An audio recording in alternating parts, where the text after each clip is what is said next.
جب تک میں اس کی تحقیق نہ کر لوں.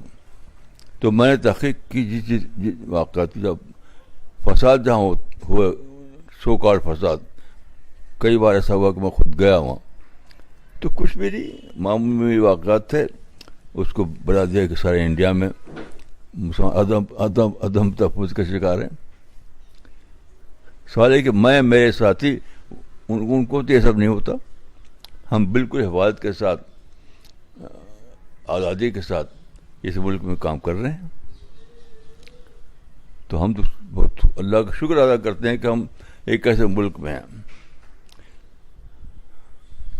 حضرت پھر کیا وجہ ہے کہ مسلمانوں کی جو صورتحال ہے، مسلمان اتنے پریشان ہیں، صدیوں تک مسلمانوں نے اس دیش میں حکومت کی ہے، اس ملک میں حکومت کی ہے، اور آج ان کو دیکھا جائے تو وہ حاشیے پر نظر آتے ہیں، کہیں بھی ان کی نمائندگی نہیں ہے.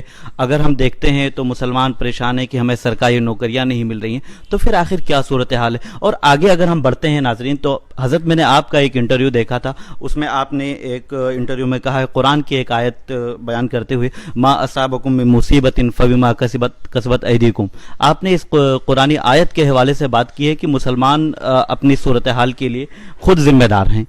یہ آپ کا بیان پہلے میں سن چکا ہوں حضرت، لیکن میں جاننا چاہتا ہوں پھر آخر ایسا کیوں ہے؟ اگر حکومت کی طرف سے ایسا نہیں ہے تو پھر مسلمان حاشیے پر کیوں ہیں؟ مسلمان حاشیے پر نہیں ہیں، یہی تو غلط ہے. میں جہاں بھی کہیں جاتا ہوں، جسے ایک دلی کے ایک بڑے ہاسپٹل میں گیا، ابھی کی بات ہے، تو وہاں میں نے دیکھا کہ جو انچارج ہے وہاں کا وہ مسلمان ہے. تو وہ حاشیے پہ کہاں ہے؟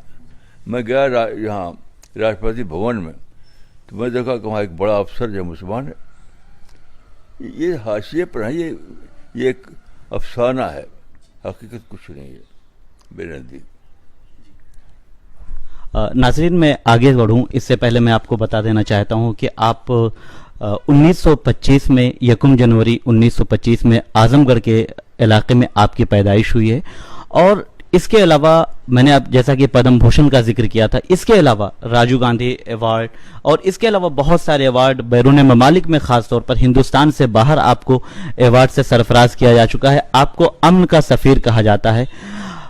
لیکن حضرت اگر میں بات کروں تو ایک بابری مسجد کی شہادت کے بعد آپ کا ایک معاملہ، اور دوسرا میں نے گجرات فسادات کے بعد آپ کا ایک مضمون دیکھا کہ آ بیل مجھے مار، الرسالہ میں جو شائع ہوا تھا. اس مضمون سے مطلب آپ نے کیا ایسا محسوس کیا؟ ان واقعات کو آپ نے کیسے دیکھا کہ آپ نے اس میں جو چیزیں لکھی ہیں؟ دیکھیے، جتنے بھی سو کال فساد کے واقعات ہیں، سب آبل مجھے مار کے واقعات ہیں. یعنی میں جا کے تحقیق کی، میں نے تو مسلمانوں میں تھوڑی سی بات یہ ہے کہ وہ ایموشنل ہیں. دوسری قومیں بزنس کرتی ہیں تو ان کے اندر صبر و تحمل ہے، کیونکہ مسلمانوں میں یہ ہے کہ وہ ایموشنل ہیں تو جلدی سے بھڑک جاتے ہیں.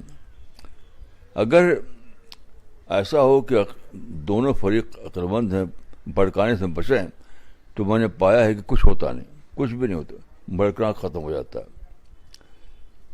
اور دیکھیے آپ کہ انڈیا میں نے کئی بار مسلمانوں کے جلسے میں سوال کیا کہ آپ میں سے کوئی شخص کھڑا ہو کر کہے کہ اس کے خاندان، اس کی فیملی 1947 میں اس کی اقتصادی حالت بہت خراب تھی.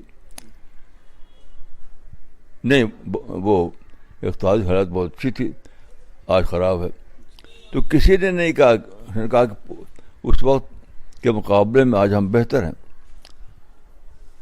بس حیدرآباد میں نے سوال کیا اور میں نے جا کر دیکھا تو یہ افواہیں، دیکھیے سنسنی خیز باتوں کو لوگ کہتے ہیں تو لوگ شوق سے سنتے ہیں، ورنہ کہیں کوئی مسلمان نہ حاشیے پر ہیں، نہ ان کے ساتھ ڈسکریمنیشن ہو رہا ہے. خوب ترقی کر رہے ہیں، خوب ترقی کر رہے ہیں. آج آپ یہ دیکھیں کہ مسلمانوں کے پاس پہلے جتنی وہ تھے، ان کے بچے آج زیادہ اچھے اسکولوں میں پڑھ رہے ہیں، زیادہ اچھے گھروں میں وہ رہ رہے ہیں.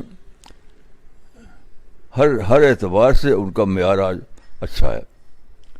یہ باقاعدہ میں اپنے سروے کی بنا پر کہہ سکتا ہوں. جیسا کہ حضرت نے ابھی بتایا کہ مسلمان جذباتی ہیں اور پہلے کے مقابلے ان کی حالت بہتر ہوئی ہے، لیکن اگر ہم جو سرکاری اعداد و شمار ہیں حضرت ان کو دیکھتے ہیں اور اس پر بات کرتے ہیں تو مسلمان تعلیمی لحاظ سے ان کی صورتحال انتہائی خراب ہے اور بہت کم مسلمان تعلیم یافتہ ہیں، تو آخر ان کے لیے کیا ایجنڈا بنایا جائے کہ ان کو تعلیم سے جوڑا جائے اور ان کو کس طرح سے جو مسلمان بھٹکے ہوئے ہیں یا جو مسلمان ابھی ترقی یافتہ نہیں ہیں ان کے لیے کیا لاہ عمل تیار کیا جائے؟ دیکھیے اس میں غلطی ہمارے لیڈروں کی ہے. آزادی کے بعد انہوں نے فوراً شروع کر دیا تحفظ کی بات، یعنی ریزرویشن کی بات. تو ریزرویشن کی بات ایسا پھیلائی کہ ہمیں ریزرویشن چاہیے کہ لوگوں نے سمجھا کہ بغیر ریزرویشن کا ترقی نہیں کر سکتے. لیکن وہ ایک طرف لیڈر لوگ ریزرویشن کی باتیں کرتے رہے تو دوسری طرف قوم ترقی کرتی رہی. تو یہ لیڈروں کی باتیں ہیں، یہ عوام کی باتیں نہیں ہیں. بغیر ریزرویشن کے مسلمان بہت ترقی کر چکے ہیں. میری فیملی میں دوسروں میں جتنی مثالیں آپ چاہیں میں دے سکتا ہوں، نام بنام دے سکتا ہوں. تو کیا حضرت مسلمانوں کو ریزرویشن کی ضرورت نہیں ہے؟ ہرگز نہیں، ہرگز. اس لیے کہ ریزرویشن کا معنی ہے کہ آپ کے اندر عمل کا شوق ختم ہو جائے کہ تو مجھے نہیں ملے گا. دیکھیے امریکہ سب سے زیادہ ترقی یافتہ ملک ہے. وہاں کا اصول کیا ہے؟ کمپیٹر پیرش، مقابلے میں آؤ نہیں تو مر جاؤ. وہ کیسے ترقی کر رہے ہیں؟ تو کمپٹیشن سے ترقی ہوتی ہے، چیلنج سے ترقی ہوتی ہے، ریزرویشن سے ترقی نہیں ہوتی. حضرت تو اگر مسلمانوں کو ریزرویشن کی ضرورت نہیں ہے تو ابھی SC/ST ایکٹ کو لے کر جس طرح سے پورے ملک میں ایک صورتحال بنی، پہلے SC/ST ایکٹ کو لے کر مظاہرہ کیا گیا کہ قانون بنایا جائے، ریزرویشن کو اور مضبوط کیا جائے، اور اس کے بعد جب پھر SC/ST ایکٹ بن گیا تو اس کے بعد اعلیٰ ذات کے لوگ سڑکوں پر اتر آئے اور انہوں نے احتجاج کیا اور ایک تشدد کی صورتحال دیکھنے کو ملی. کیا لگتا ہے SC/ST ایکٹ کی بھی ضرورت ہے؟ میں سمجھتا ہوں کہ بالکل ضرورت نہیں ہے. ہر کمیونٹی کے لوگ ترقی کر رہے ہیں، لیکن لیڈر لوگ سستی ڈگری کے لیے یہ سب کرتے ہیں. ورنہ جس کمیونٹی کو آپ پتہ کریں، مثلا میں اپنے گاؤں میں گیا تو وہاں پر دلت لوگ ہیں کچھ، تو میں نے پایا کہ دلت لوگوں میں تو باقاعدہ خوب پڑھ رہے ہیں، خوب ترقی کر رہے ہیں، خود میں اپنے گاؤں میں. لیکن لیڈر لوگ چیپ لیڈرشپ کے لیے یہ سب باتیں کرتے رہتے ہیں. ریزرویشن کی کوئی ضرورت نہیں ہے. پوری انڈیا کو میں سمجھتا ہوں کہ ریزرویشن جو اب تک ہو چکا وہ بھی ختم کر دیا جائے، سب ختم کر دیا. جیسے امریکہ میں ہے، امریکہ میں کوئی ریزرویشن نہیں، تو خوب محنت کرتے ہیں لوگ، خوب ترقی کرتے ہیں. حضرت اگر ہندوستان سے ریزرویشن کو ختم کر دیا جائے گا، جو اب تک ریزرویشن مل رہا ہے، اگر وہ ختم کر دیا جائے گا تو پھر ملک کی صورتحال کیا ہوگی؟ آپ نے اس سے پہلے کئی چیزیں دیکھی ہیں، خاص طور پہ بابری مسجد کا معاملہ ہوا، گجرات فسادات ہوئے، یا پھر ہاشم پورہ ہوا، ملیالم ہوا، اس طرح کی بہت صورتحال آپ نے دیکھی ہیں. پھر کیا لگتا ہے کہ اس طرح کی صورتحال نہیں بنے گی؟ ہرگز نہیں، ہرگز نہیں. بابر مسجد کی پوری تاریخ آپ نے دیکھی نہیں ہے. وہ خود مسلمانوں کی کتابوں میں لکھا ہوا ہے کہ جھگڑے کی جگہ بنی تھی، وہ جھگڑے کی جگہ پر.